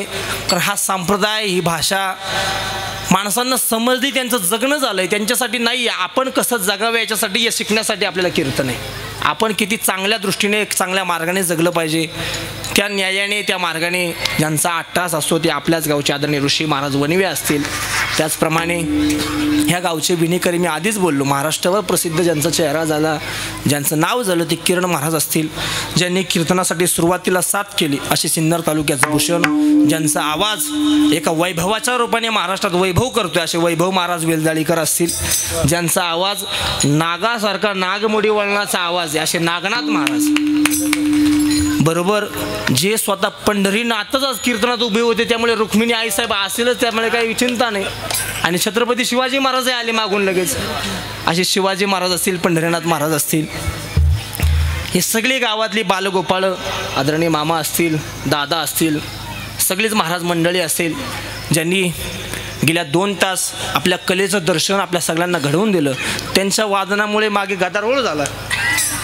असे मयूर महाराज, भारी टोळी केली तुम्ही गावात तयार, असे आदरणीय मयूर महाराज, सगळी माणसं, सगळी त्यांचे गावातली सगळी तरुण मंडळी, सगळी माणसं, सगळ्यांच्या चरणावरती नतमस्तक होतो. त्याचप्रमाणे गेल्या 2 तास ज्यांनी माझा आवाज तुमच्यापर्यंत पोचवलं. चांगली सिस्टीम आहे, नवीन पोरं आहे, पण येणाऱ्या काळात भविष्यात ती चांगले उत्तम सिस्टीम त्यांची नावारूपाला येईल, काही चिंता नाही महाराज. कारण थेंबे थेंबे तळे साचे, लगेच माणूस मोठं होत नाही. ज्ञानोबराय सांगतात, हळूहळू ढाळे डाळे केतुलेनी एक वेळे मार्गाचेनी बळे निश्चित टाके. 4थ्या अध्यायामध्ये 43 नंबरची ओवी. माणूस हळूहळू मोठा होतो महाराज. एक ॲमेझॉन नदी, ती दर 7 सेकंदाला तिचं पाणी पडतं आणि तिचं पात्र जगात मोठे. आता मी जास्त सांगत बसत नाही, माझा वेळ झाला आहे. त्याचबरोबरीने ह्या कीर्तनासाठी लेट कवयनं ते आले. आपल्या जिल्ह्याचं भूषण, गावचं भूषण नाही आहे बरं का निमगावकर, तुमचं भूषण नाही आहे फक्त, ते सगळ्या जिल्ह्याचं भूषण आहे. असा जिल्हाभर ज्यांचा आवाज ऐकल्यानंतर आयुष्यातली चिंताच हरते असे चिंतामण महाराज. आयुष्यात काही चिंता करायला जागा राहत नाही, त्यांच्याकडे बघावं, त्यांचा आवाज ऐकावा आणि वाटावं आता जगणं चिंतेत काही कामाचं नाही, आता जगणं उत्साहात आनंदात पाहिजे. गोड भैरवी गायली, आधी कुणी नाचलं गाव, याचं नाव चिंतामण आहे, याचं नाव कीर्तनकार आहे असं सांगणं माझी हातोटी. आधी कुणी नाचलं नाही, मी मस्त आनंदी निर्गुण म्हणलो, प्रगटली भवानी म्हणलो, पण एकही प्रगटली नाही. पण ते आले भवानी महादेव दोन्ही प्रगटले महाराज, याचं नाव चिंतामणी. असे आदरणीय चिंता म्हणजे महाराज सानप बाबांच्या चरणावरती नतमस्तक होतो. त्यांना बघत बघत आम्ही लहानसे मोठे झालो आणि आज त्यांनी आमच्या कीर्तनात साथ करावी या मनाचा मोठेपणा आहे, त्यांच्या चरणावरती नतमस्तक होतो. त्याचबरोबरीने ज्या चिंतामण महाराजांना कायम विजयाची साथ आहे, त्यांचं कधी पडतच नाही महाराज, कायम जिंकतात, जिथे गेले तिथे विजय, असे विजय महाराज. ते मुकुंदा कुठे गेला, मंडपा मागं तिकडं. हां, आणि असे मुकुंद महाराज लाड तेही या कीर्तनासाठी सगळेच संत महंतांची मांदियाळी झाली. असे चिंतामण महाराज, विजय महाराज, वैभव महाराज, नागनाथ महाराज हे कीर्तनासाठी तुम्ही सगळे जनसामान्य माणसं. तुम्ही म्हणाल बाबांचा काही जास्त फायदा दिसतो यांच्यापासून, असं काही नाही. प्रभू तुम्ही महेशाची या मूर्ती, तुम्ही सगळे महेश स्वरूप असे माता भगिनी पुरुष वर्ग बसले. आता उपवास असल्यामुळे सगळ्यांना खिचडीचं फराळाच आहे, त्यामुळे खाऊन पिऊन मस्त जा. पावणे 9 सारखं करू नका, जे मी सांगितलं ते करू नका. कोणी कोणावर तापू नका, व्यवस्थित जा. लाईटी चालू ठेवा. उद्यापासून आजचा पहिला दिवस होता त्यामुळे लाईट बंद असेल तरी चाव्या व्यवस्थित टाका. आणि जी चावी घेण्यात घेऊन जायची त्या चावीचं नाव काय आहे? विठ्ठल. काय नाव आहे? विठ्ठल. भगवती मातेची चावी. नाही कीर्तनात काही मिळालं नाही, काही आवडलं तरी चावीचं सार आयुष्यभर घेऊन जा. आपल्या वाणीत अशी चावी घेऊन जा की ती चावी घेतल्यानंतर जगातली कुठलीही कुलप उघडली पाहिजे. त्या चावीचं नाव विठ्ठल आहे. त्या चावीचं नाव आईसाहेब, मुक्ताबाई आहे, भगवती माती. अशी चावी आजच्या दिवशी घेऊन जा. 4 दिवस परत काय ऐकायला चिंता राहायची नाही. येणारे 4 दिवस अत्यंत उत्साहात आपला सप्ताह आहे. सगळ्यांच्या चरणी नतमस्तक होतो. झालेली सेवा इथेच थांबतो. रामकृष्णारी. विठ्ठल जय जय विठ्ठल जय विठ्ठल. आ बोले